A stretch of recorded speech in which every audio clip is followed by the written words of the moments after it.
So, hello, good morning. Well, I know it's 4, but I still feel like it's morning. I haven't had lunch. So I'm very happy to be here in Hamburg at CCC to go talk about crypto again. So talk about a project called Caesar. This project initiated by DJB about finding new crypto algorithms. I don't know how many of you have heard about Caesar, the competition. Yeah, quite a few. How many of you have heard about NORX? Yes, that's good. That's good. So the thing is, NORX may or may not be the future of authenticated encryption. But anyway, Caesar will select the future of authenticated encryption. And we're also here to convince you, because we hear a lot about encryption at CCC, about how important it is to protect your privacy and so on. So we hope to convince you maybe to just stop using encryption and to use authenticated encryption instead of basic encryption. So Philip will start with an introduction, the very basics, not many questions, no math, we promise, and then we'll give all the details about these two guys. Philip. Okay, so who are we? We are a team of 3 people. You've already met Jean-Philippe. My name is Philip. And there is a third guy who unfortunately cannot be here, is not here today, Samuel, but I'm sure he's watching the stream, so hi, Samuel. And I want to start the talk with a quote from a cryptographer, Matthew Green, and he said, "Nearly all of the symmetric encryption modes you learned about in school, textbooks, and Wikipedia are potentially insecure." So this is a quote from one of his blog posts about choosing authenticated encryption modes. But before we are going to dive into authenticated encryption, we will see what he meant with this quote. So, question to the audience. What should not miss in any talk about symmetric crypto? Yes, I heard it. Yeah. Right, the ECB penguin. So most of you have already heard about it. What is the problem here with the ECB mode? ECB is a block cipher mode where you plug in a block cipher and you can use it to encrypt multiple blocks that are then composed to a message. But ECB mode, it does it blockwise. So you take the first block, put it through your block cipher, then the next block, and so on and so forth. So the problem here is when you give the 2 same blocks to the block cipher, you will get the same ciphertexts. And what that results to, you can see here very well, you can still see the shape of the penguin. At this point, I also want to thank Ange Albertini for doing all these great pictures. He's also somewhere here in the audience. But he did not only do this picture, but also the next one. This is the CBC mode, which is also widely used today. And the problem here with CBC mode is that it takes in an so-called IV, an initialization vector. But the thing here is when you encrypt your message or 2 messages with the same IV, then you might also run into problems. That you can see here, for example, the left penguin here is missing the one left eye and the other the right eye. And when you encrypt both of them, you get perfectly fine ciphertexts. But when you XOR them together, you see that the first, so the head of the penguin, where no differences are encrypted to the same ciphertext again. So what's really important for a CBC is that your IV is random. This especially means that it cannot be a counter. So as soon as your IV is predictable, you also run into problems. The next mode here is CTR mode or counter mode. It also uses a nonce. This is something quite similar to an initialization vector, but a nonce, it has to be just unique. Nonce means number used once. So you can use a simple counter. But again, when you use the same counter and key pair to encrypt 2 different messages, you also run into problems because you get 2 ciphertexts and you XOR them together and you suddenly end up with getting information about your plaintext. You can also see it here again with the penguin on the bottom. So when you XOR them, you don't see anything, but then you can again see the shape in some sense of the penguin. So these block cipher modes, they were designed in the 70s. And they were meant to be used with the back then brand new DES algorithm. So there were a bunch of those block cipher modes. It was ECB, CBC, CFB, OFB, and CTR. And the goals with these block cipher modes, they were in some sense a little bit different from what we expect now from cryptography. So a famous quote from Bruce Schneier in his book Applied Cryptography from 1996 is, "A third consideration is fault tolerance. Some applications need to parallelize encryption or decryption, while others need to be able to pre-process as much as possible. In still others, it is important that the decryption process is able to recover from bit errors in the ciphertext stream or dropped or added bits." So the concern of the time was error propagation and also how to recover from those error propagations. This is something that you don't expect from a crypto algorithm, right? So a thing that people somehow don't had on their radar was a term called malleability, or in German Formbarkeit. This means that an attacker that is intercepting ciphertext messages can somehow modify these and then also modifies the plaintext in some predictable way. We already saw this for the ECB penguin, where you can basically the order of how the blocks are encrypted is not a part of the encryption process itself. So you can rearrange or even replay blocks, or you can also replace entire blocks without that the communication partners, so the true communication partners, will ever notice. The same problem is also with CTR or OFB mode, which in some sense generate the ciphertext in a stream cipher fashion. And you can do bitwise modifications to also change the plaintext at the same positions. Also, the CBC mode that we were already talking about has some problems, because in decryption, when you change one ciphertext, you can predictably change the next plaintext, which is also bad. So again, the two communication partners, they have no way to detect if somebody fiddled with the ciphertext on the transportation way. Then there are other problems like chosen boundary attacks. They also apply to some of these modes like ECB, CBC, or CFB, which can be used to decrypt messages byte by byte. For example, there is a paper called Here Come the XOR Ninjas, which shows how to decrypt encrypted cookies that were encrypted with AES-CBC. And this is also the issue because of these partial chosen plaintext control. So what you really want to have is authenticated encryption.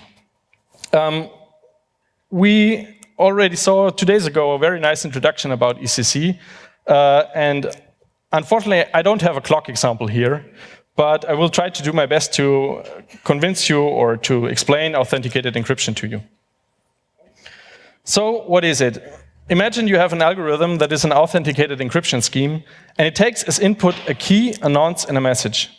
And it uses the key and the nonce to encrypt the message to a ciphertext and an authentication text. And the ciphertext, it protects the confidentiality, and the authentication tag, it protects the integrity and authenticity. So authenticated encryption is basically as JP already said, when we are talking about encryption these days, we usually mean authenticated encryption.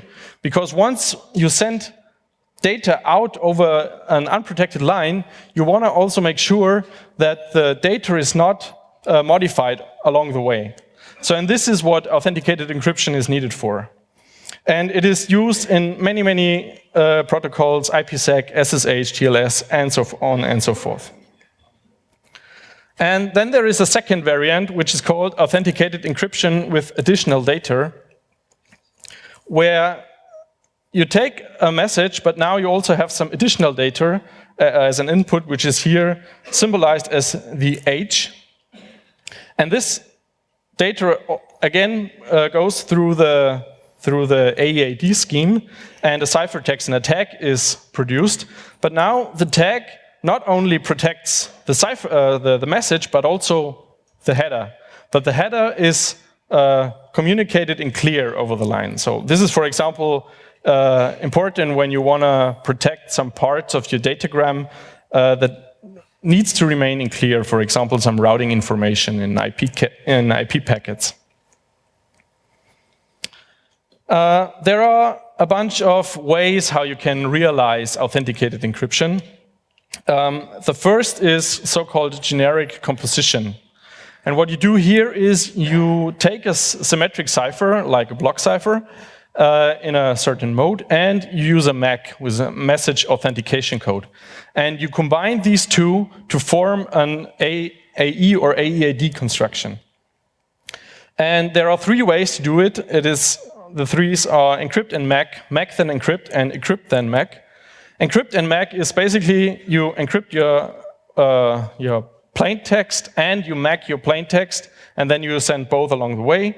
MAC then encrypt is you first MAC your plain text, and then you encrypt the MAC and the plain text to form the ciphertext. So the tag is a part of the ciphertext, which led also to some problems.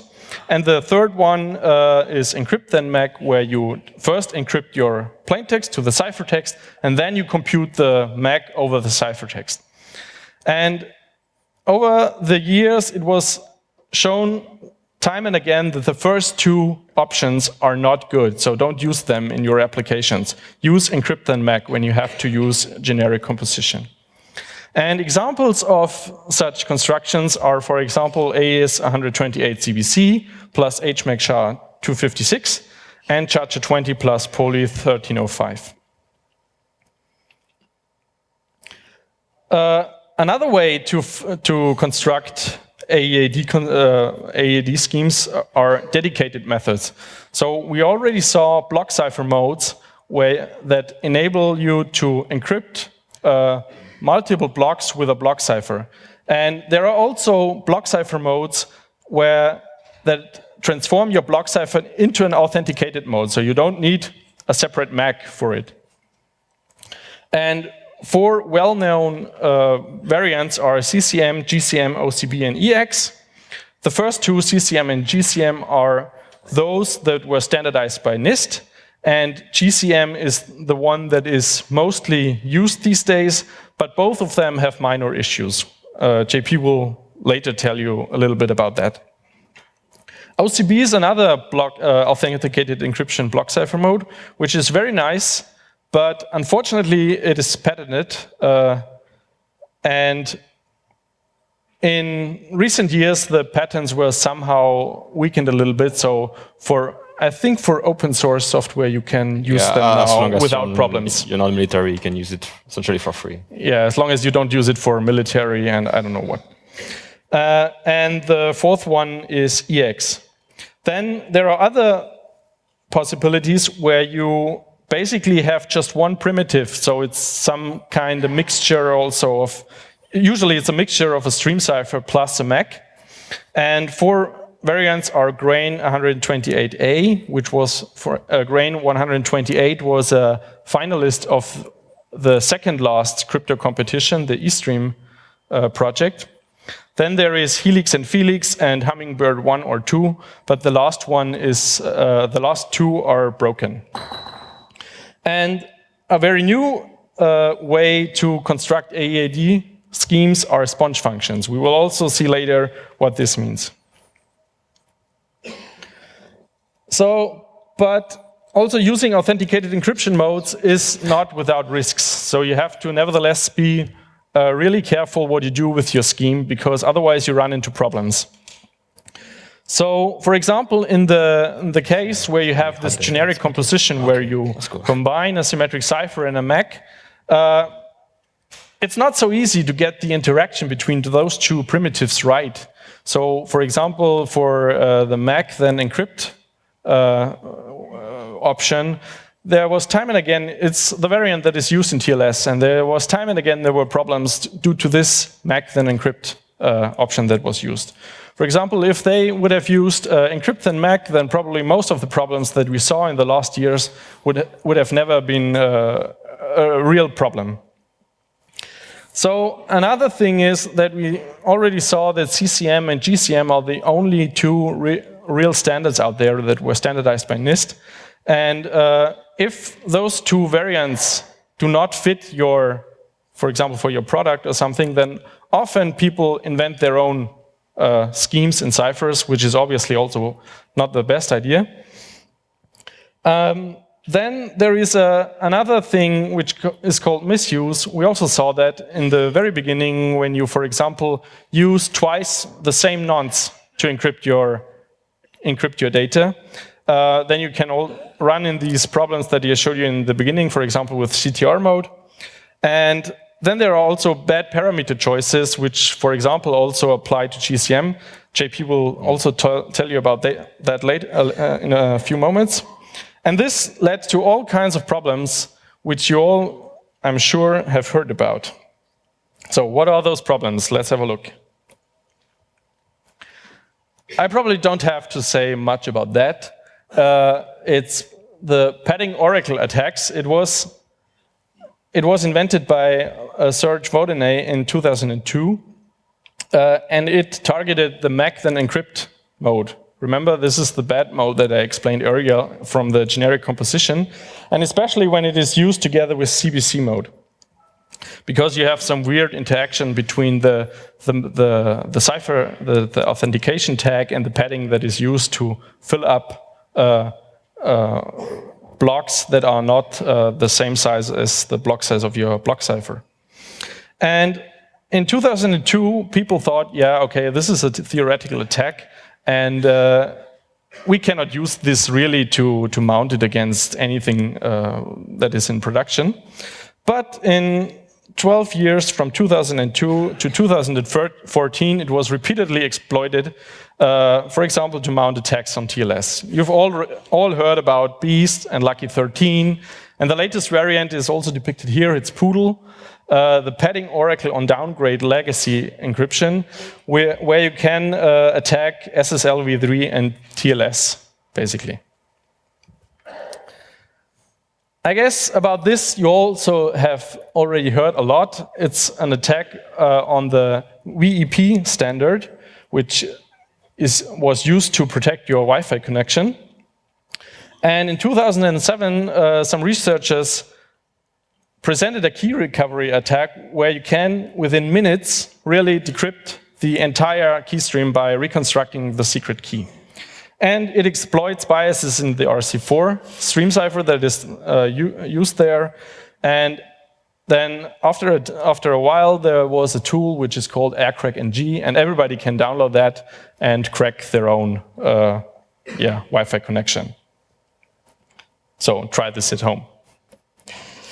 Then another attack in 2013 also targeted RC4, where so-called biases were detected in the ciphertext stream. I mean, it was already known that RC4 is not the best stream cipher out there, but there in 2013 they really showed, yeah, you can really use these biases. So these are the spikes here in this graph to partially decrypt a stream that is, for example, was used in TLS to decrypt your data.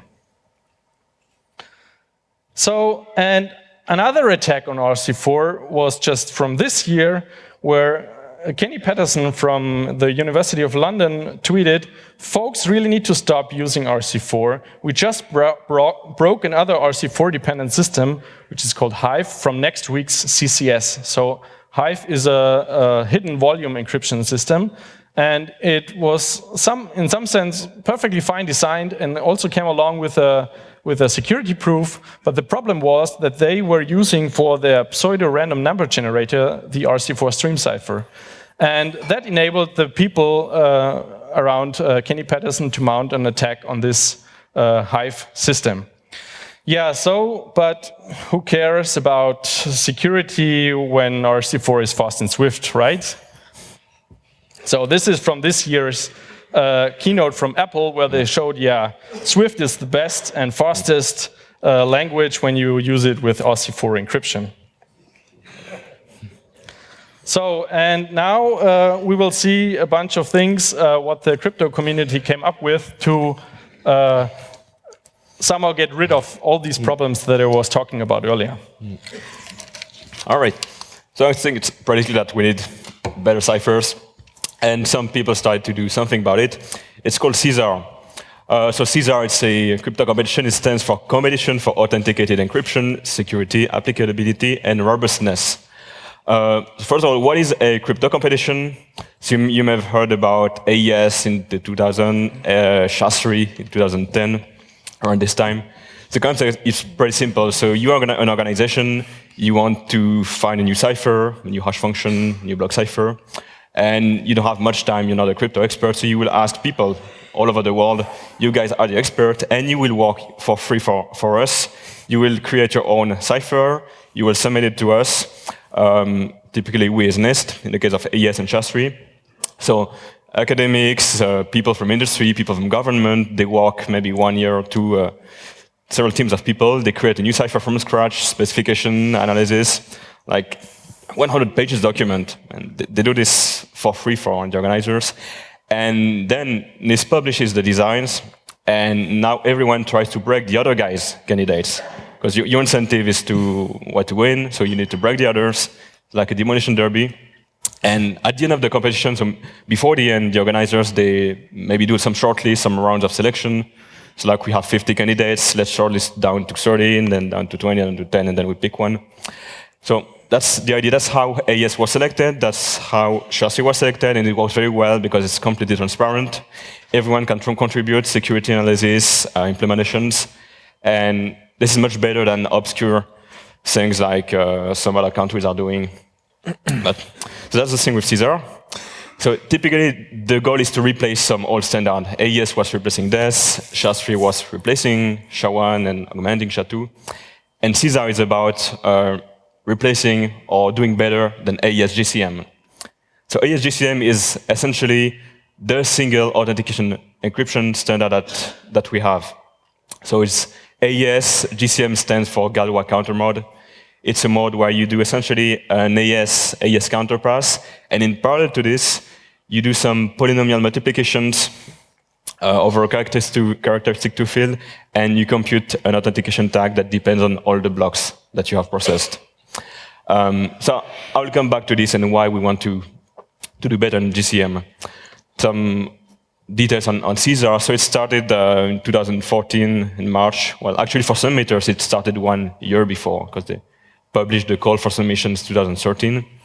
But the submissions were published this year. You can look them up online on this webpage. And it's expected to finish in 2017. So before that, there will have been several rounds of selection. I think the next one is officially due 15th of January. So it's initiated by Daniel Bernstein with a committee of 22 cryptographers. And it's sponsored by NIST, but NIST is not controlling the things. NIST is just giving the money. So the winner will not necessarily be a NIST standard. So NIST might care about what is going on, but it's not a US government competition. That's the main thing. All right, so AES GCM, so like I said, it's used everywhere. It's in the Suite B of NSA. You may have heard about NSA recently and their use of AES. It's one of the ciphers specified in these special publications. It's used in some IETF standards for IPsec, TLS, and SSH, in a few IEEE standards as well. So it's virtually it has the monopoly of authenticated encryption. Right. So what's wrong with GCM? One thing is that, well, from the point of view of cryptographers, it's unnecessarily complex. It does that operation and use some polynomial multiplication, and you can do the same thing, the same functionality, without using this relatively complex mathematics. Also, it's fast if you have AES native instructions. If you have your Intel or AMD chips, you have these AES and nice things that make AES considerably faster than a normal implementation. But if you don't have hardware accelerators, and it's much, much slower. So another thing is performance. And also another issue is, like say, side channel and timing leaks. Because if you don't have hardware support, you want to have a fast AES, and typically what you will do, you will create huge table lookups. But instead of doing a textbook AES, you will make a run by doing essentially a few table lookups. And as you may know, this may lead to timing leaks and eventually to key recovery, depending on your attack model, on the attacker's capability. Another thing is, so Philip talked about misuse. So what happens if you reuse the nonce that you're not supposed to reuse? So what happens in HGCM is that you can recover the authentication key. So the secret thing that is used to authenticate your message. So if you find this guy, then you can forge tags, and you can compromise authentication completely in some cases. All right, so what's wrong? I talked about GCM, I didn't talk about AES. You may have heard yesterday people saying, NSA is compromising AES, and you've seen this small screenshot. Well, as far as understood, I don't have access to the Snowden stack, but my understanding is that this is an undergrad project proposed to some summer interns at NSA about applying some very old statistical techniques to AES. But it's not a billion-dollar project aiming to break AES. And actually, well, it's no surprise that NSA is trying to understand how to break an AES. It's part of the job, and I expect them as well to try to break SHA-3 to understand how secure it is. And they're not the only one to do this. Academic researchers, every year they publish very sophisticated research where we get new insight about how AES is working.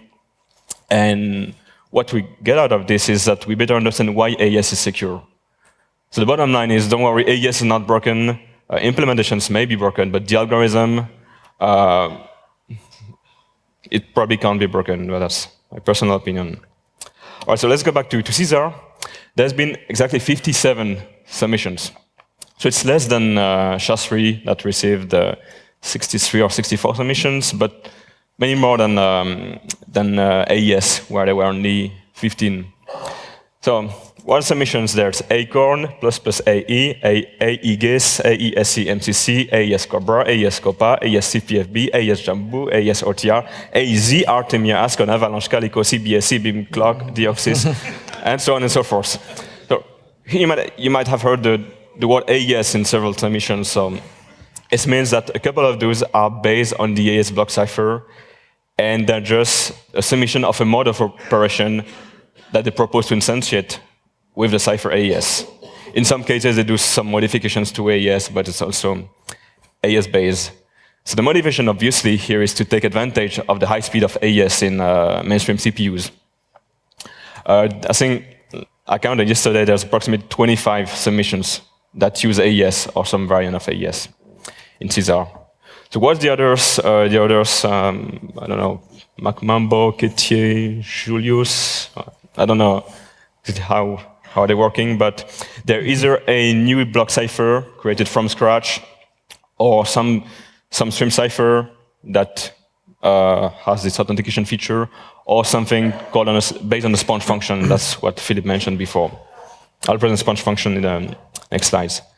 So how secure are they? So some people have already tried to break them. We counted 13 that have been meaningfully compromised, and 5 for which imperfections, or a little bit more than imperfections, have been found. And 39 for which no flaw has been published. So it doesn't mean there is no flaw at all, but that nobody published it. So you see that there's this guy NORX in blue. So fortunately for us, it's not been broken yet. I'll try to convince you that it's secure. All right. So before designing NORX, I created, with some other people, a hash function called Blake. It was one of the finalists in SHA-3. And every time I presented Blake or talked about it, people had only one very single question. It was, why the name Blake?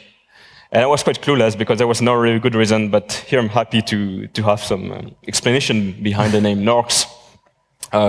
It actually comes from not ARX. So what is ARX? It stands for addition, rotate, XOR. It's a type of cryptographic algorithm where we just use those three operations, so integer addition, rotation of words, and XOR. And that's sufficient to make something that is unbreakable. In terms of complexity, it's universal, so you can implement any functionality, any computable functionality using those three operations. Why did we choose to not be ARX? So we removed the A, we removed the addition. So we use rotation, we use XOR, and only bitwise operations, so logical AND and logical OR. The reason is not that it's intrinsically more secure, is that it's just easier to analyze. It's easier to find mathematical results, for example, bounds on the security, quantitative bounds on the security of the cipher. It's also much simpler to implement in low-end CPUs if you have like 8 or 16-bit registers. You don't have to care about the carries. And it's much simpler to implement in hardware. You don't have to use adders, to choose the right type of adders. So it's much simpler in terms of implementation. All right, so what were our design goals? So like in every engineering project, before starting doing things, we think about what we'll be doing, what's the objective. So we wanted Cypher to be secure, obviously, the most important criterion, to be fast in all platforms. So we didn't optimize specifically for this model of chip or for this specific FPGA. We want to be constantly fast across all platforms because we want NORX to be used by any user. Simplicity. So people are sometimes impressed when it's complex, you have a lot of equations and Greek letters and stuff. We want to make things as simple as possible, be the specification or the code. And we want people who are not experts in cryptography, who are not crypto PhDs, to take the spec and to implement it in maybe, well, one afternoon. Simplicity also means some notions of symmetry, in the sense that if you look at the NORX encryption and the decryption, it's almost the same function. You have just small tweaks, but you don't have to implement something completely different if you want to decrypt or encrypt. It's online, one pass, so you have your data, you process it once, you don't have to process it once for encryption and one for authentication. A single pass over the data. Scalability in terms of parallelism, so horizontal scalability and unrolling. Key agility, it means that unlike AES, we don't have a slow key schedule, we don't waste cycles expanding the key and then storing the expanded key and so on. We just inject the key very simply. And we try to minimize side channel leaks. So we can only do so much at the algorithm level, but we try to make something that is easy to implement in constant time, for example. All right. So NORX is not a single cipher. It's actually a family of ciphers with a few parameters, a few dimensions, and you can tune those parameters to find the instance that best suits your application. So the first parameter is the word size, the machine word size. It's either 32 or 64. 32 typically means that you will make 32-bit rotation, 32-bit XORs. But obviously, you can use 32-bit version on a 64-bit CPU and the other way around. Like in many ciphers, you can choose the number of rounds, the degree of parallelism. So how many cores do you have available for NORX in order to take advantage of your CPU? We can tweak the tag size. So there's huge design space for NORX, but for the sake of Caesar, we only submitted a few, so exactly 5 proposals. We have NORX 64-bit or 32-bit with 4 rounds or 6 rounds, and one D equal 1. So when the parallelism degree is 1, it means that it's completely serial. And you might ask the question, why did you choose to have 4 rounds and 6 rounds? Well, I have no simple answer to this, but let's say that we try to break NORX, we try to break 1 round, 2 round, and it's essentially a trade-off between security margin, between security and efficiency. All right. So we have version with 128-bit key or 256-bit key. So the mode is essentially what we call a domain extender. In other words, a combination of the core function to process inputs of variable size from something that takes input of fixed size. So here we have this function f that takes something of fixed size, and we combine it, we iterate it in such a way that we can process messages of any reasonable size. So it's derived from the sponge function of getShack, which is now SHA-3, and more specifically what they call the monkey duplex. So don't ask me why it chose this name, but the idea is to take a hash function mod and modify a bit so that you can make an authenticated cipher out of this hash function mod. Okay. So it's extremely simple. You have this function f, which is a permutation. So it takes an input, it transforms it in some complicated way, and it creates something of the same size. And since it's a permutation, you can invert it. It sounds a bit contradictory because in crypto necessarily you don't want to invert things, but here that's really what we need. So you see a bunch of XORs. What we're doing, we're injecting the message and injecting parameters. So the message injection is very simple. You just XOR the message. So here it's P, for example. You just XOR P to the state, and then you transform the state. At some point, we XOR H, which is the header, for example. So something that's not encrypted. We inject it to the state. It will modify the state. Then you will get a different state. So all this is about modifying the state in such a way that you get something that's secure for some definition of security. So I don't give all the details. You can look up in the paper. In the parallel mode, it's essentially the same. So you XOR your messages to the state. You get a ciphertext out. But here the difference is you have two branches in parallel that are completely independent. So like if you have two CPU cores, you can run one branch on the first core and the other one on the second core. And if you have 16 cores, you can make 16 branches in parallel and then optimize the efficiency. So NORX is really about transforming a state using a permutation. So a state is just a string of bits. And this string of bits is seen as 16 words of either 32 or 64 bits. And we view this array of words as a matrix of 4 times 4. 4 times 4 words. So it might remind you AES, it might also remind you Sasa20 or Cha-Cha or Blake 2. And we have two different types of words. So the words where we'll inject the message, which are the blue words here, which we call the rate words. And in green, the capacity words, which we never touch. So if you're an adversary, you can control, to some extent, the blue words by choosing your message words, but you can't control the green words. And that's where the security comes from. To simplify things, the more green words you have, the more capacity words you have, the more secure, in theory, is the algorithm. So we didn't make those words operate in capacities, standard terminology from the sponge function literature. So for our two versions, the state is of size either 512 bits or 1K. And you see the rate is adapted accordingly. So now Philip will explain you how we transform this state to encrypt messages and to authenticate messages. Okay, so we already met this guy. And what you haven't seen yet is that there are, I mean, JP, he mentioned it, but there are a couple of different phases how the algorithm works. And now we will have a look at the different phases. So the first one is initialization, and it's in the red square over there. So let's see how this works. So at some point you have to do something with your secret key, right? Because we have here a symmetric key algorithm. And how it works is you take your 4x4 matrix and you load your key in the yellow part here. Okay, that's all. The nonce, the number used once that you need to increase with every message that you encrypt, is loaded into the green part. And the blue part, these are just constants, nothing else.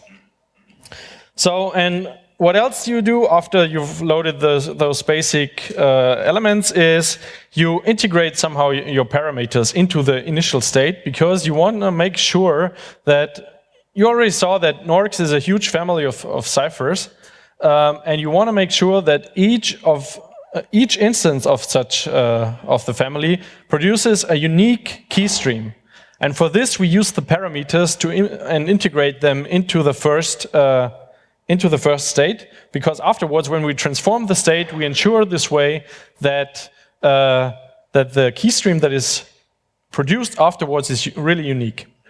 And the final step in the initialization is just you apply the round permutation f to the power of r. This means just apply the function f r times, okay? This is the notation for that, to the initial state, and you get a new updated state here, s again.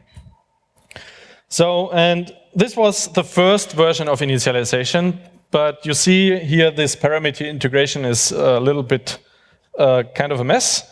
So we decided we make it much more easier, and now we integrate the parameters just on the lower row of the matrix. So this is basically the same, but the parameters now get integrated into the initial state in another way.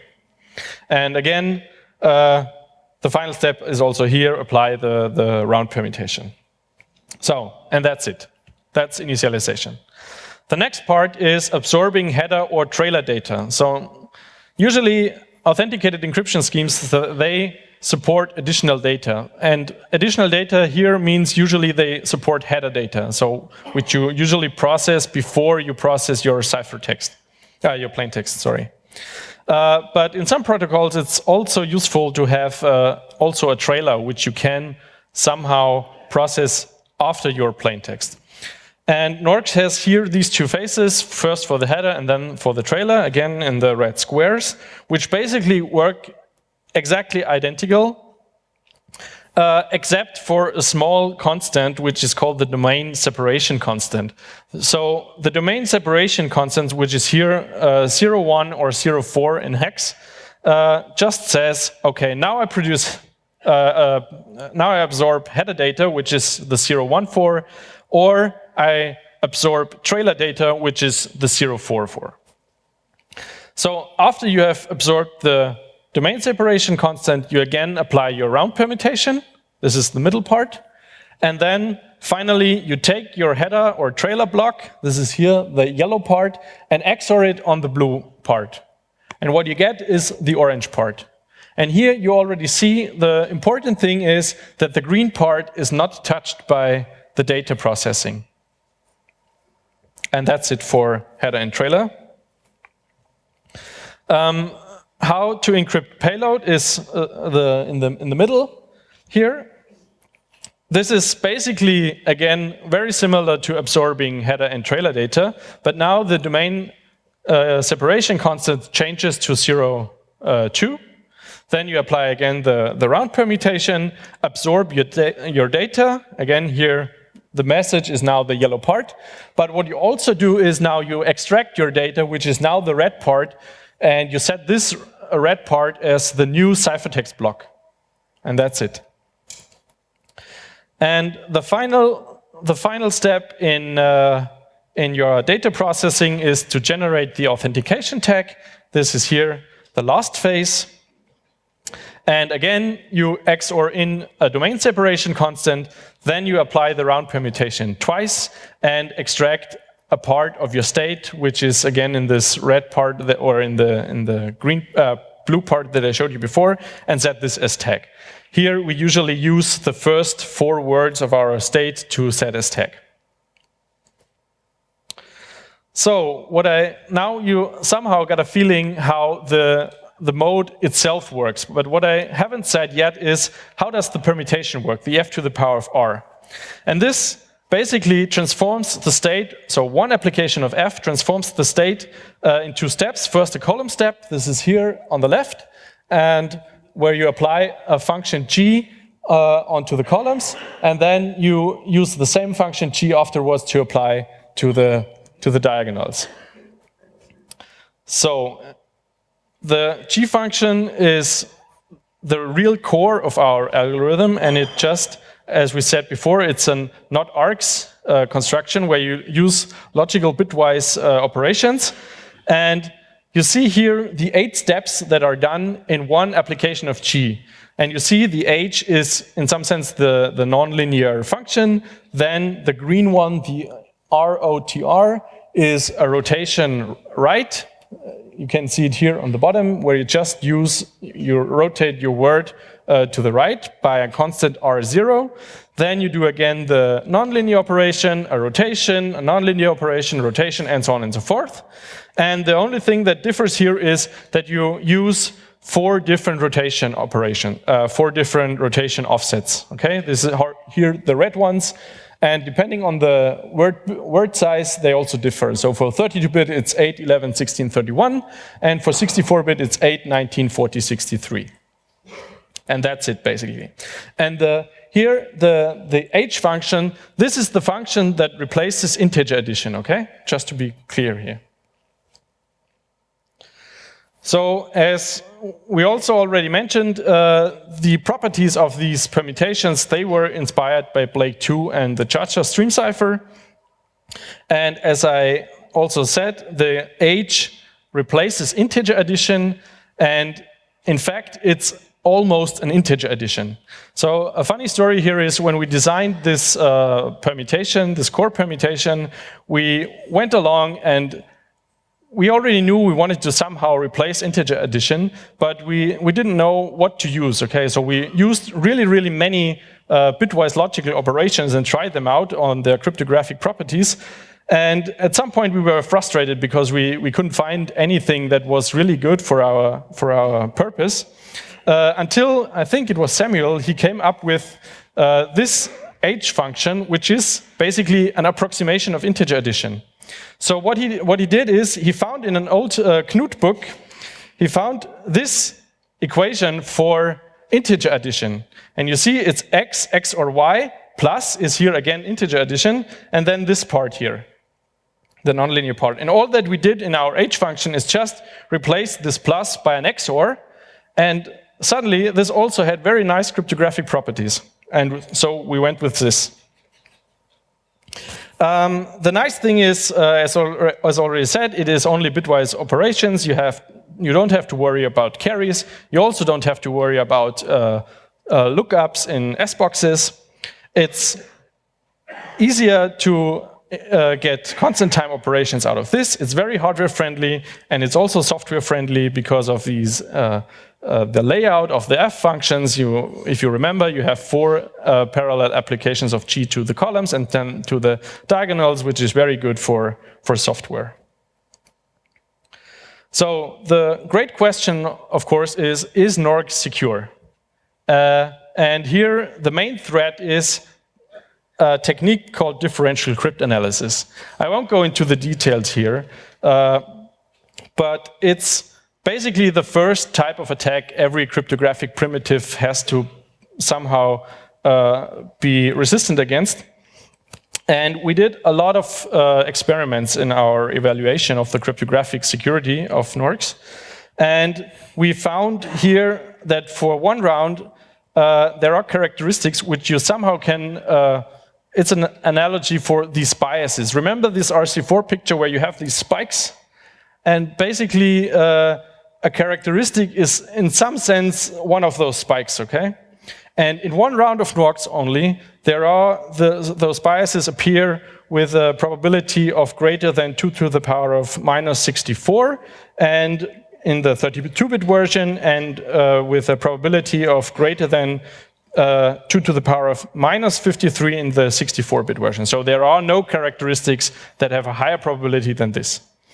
And in 4 rounds, we found characteristics that are even more insane, which have a probability of 2 to the power of minus 584, and in the 32-bit version, and a probability of 2 to the power of minus 800 something, which is really, you cannot exploit that. And what I also want to mention here is that in order to find an attack on NORX, you somehow have to get through the initialization. And the initialization here uses at least 8 rounds. And we already saw that already for 4 rounds, there are the probabilities of those biases are really low. So we are somewhat confident that it's really hard to find good characteristics or differentials in the initialization.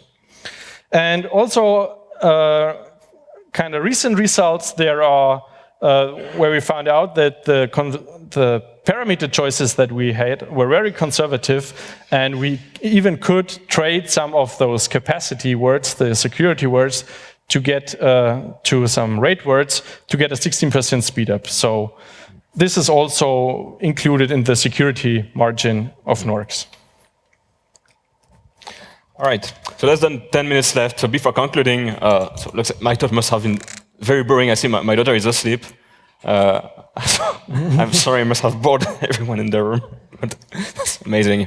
All right, so very quickly on performance. On an x86 in 64-bit mode CPU, it's as fast as 593 megabytes per second, so about more than 1 gigabyte per second. You have the clock cycle figures here. It's for the optimized implementations, which means the one that use either the AVX or AVX2 instruction extensions on Intel chips.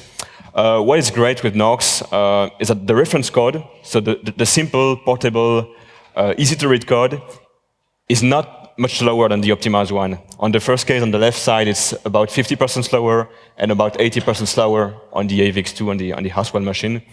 If you take AES, it's very different. So an ARM platform, so in the A8, which is an ARM v7 architecture CPU, it's about 100 megabytes, so the frequency is just 1 gig. It uses the Neon SAMD extension. What is surprising here is you look at the A7 from Apple, from the iPad, it's an ARM v8 architecture. The faster code is not the Neon code, it's the reference code. Why? Because they have 4 parallel integer arithmetic units, and this makes the code a little bit faster than the Neon code. So how does NORX compare to the other Caesar, for instance? So each column here is a machine, a different CPU, and the colored boxes are NORX instances. So you see that in many cases, NORX is on the top. In a couple of cases, NORX is in the low middle. So these are the machines that have AES native instructions, and where the AES-based candidates are much faster than us. So NORX is not only very fast compared to the others where you don't have AES instructions, it's also the fastest sponge-based scheme. It's even faster than the submissions based on KETSAC in most cases. And like I said, the reference code is about as fast as the optimized one. If you compare to AES GCM that I mentioned before, AES GCM reference code versus optimized code, and NORX reference code versus optimized code. So in some cases, our reference code is even faster than the optimized AES GCM. We took the open source version. Something similar on ARM platforms from different reasons. So you see that for AES, you have to work hard, write assembly, use hardware accelerators. In NORX, you can take the portable, easy-to-read code, and you get competitive speed. We have an hardware implementation, so not just a simulation in software, but an actual chip that was made by our friends from ETH. So thank you, Frank Gerkenak, and to his students. It's been done on UMC 180 nanometers chip, and NORX, it goes at about 125 megahertz, and the array is approximately 60K gates, which is good, and with these performance figures, it reaches a throughput of 10 gigabits per second, which is much more than you need in any application. It's time to conclude. So first, maybe if you've slept for all the talks, you may want to remember that Caesar is a new crypto competition that started this year, really, till 2017. It's about authenticated encryption, authenticated ciphers, and there's been 57 submissions. So in a few weeks, they will publish the second round selection. So I don't know how many will be selected, but it will be interesting. You can go to the official webpage, to the non-official web pages, and some personal plug. There is another competition called PHC about password hashing. Put the URL here. Finally, the NORX. So it's a candidate in the Caesar competition I mentioned before. The main point about NORX is it's quite innovative. It's used ARCs in a different way. It's parallelizable, was the similar ciphers were not parallelizable. We try to minimize side channel leaks. We don't need you to have AES instructions. We don't, obviously, if you don't trust NSA, if you think NSA has backdoor AES in some way, then we don't use AES. It's straightforward to implement. I think the other day I asked Philip, well, we need a Python implementation, and in a couple of hours he got the Python implementation working. We have a website, norx.io. We have code available in C, C++, Go, Python, Rust. It's completely free to use. I don't recommend you to use it, but if you really want to use it, it's free. There is no patent, no banned application, and our reference code is under CC0 license, so which essentially means do whatever you want with it. One very last thing. Maybe we convinced you that NORX is the greatest cipher on Earth, but we won't recommend you to use it because we only published it this year. It takes time to gain confidence in a cipher. Maybe it will be broken next week, I don't know. We're pretty confident, but really we need to wait a couple of months or years before NORX being used in very sensitive applications. So, at least for now. Okay, so thank you very much. Happy dance.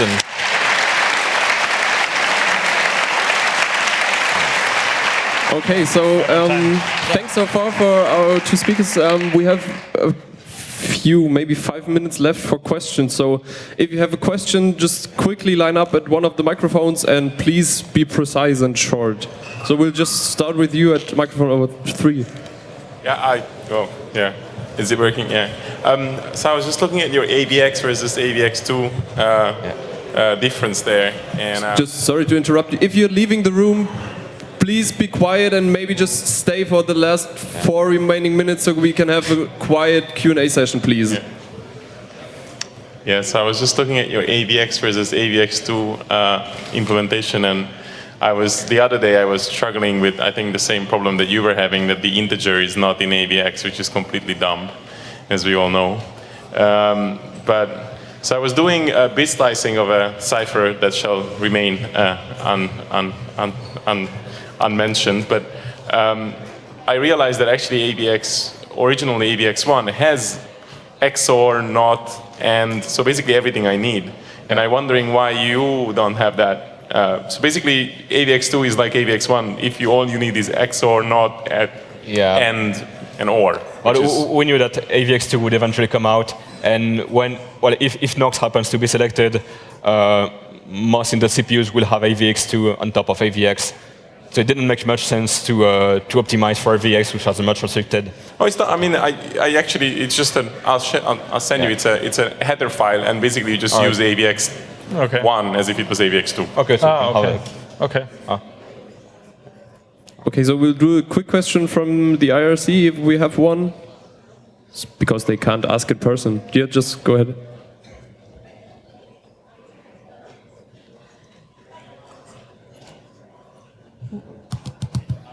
No question. Yeah, it's on.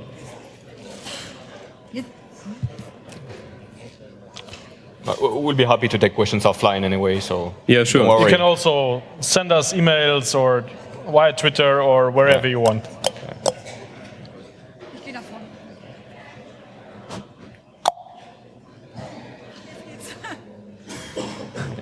Yeah, the microphone is working. Just okay, first question from the put internet. Put it a little bit closer to your mouth, please.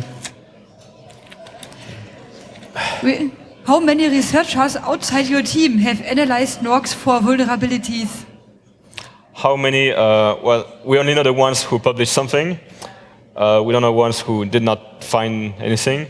But there was something. One work that we also did together with some people from Leuven, and where we basically showed this, what I meant before, that the parameters are chosen very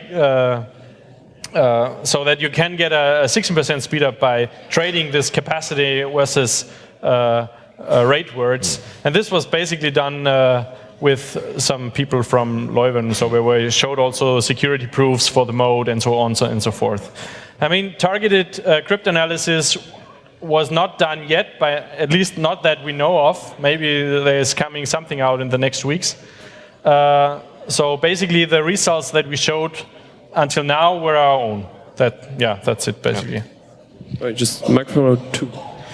My question is, what's the failure mode of NORX if you reuse key and IV? So if you encrypt the same different plain texts with the same key and IV? Yeah. Well, if you reuse the same IV, you don't recover the key. But if you have two different messages with the same prefix, then you will be able to figure out that you have the same prefix. So it's a big security issue.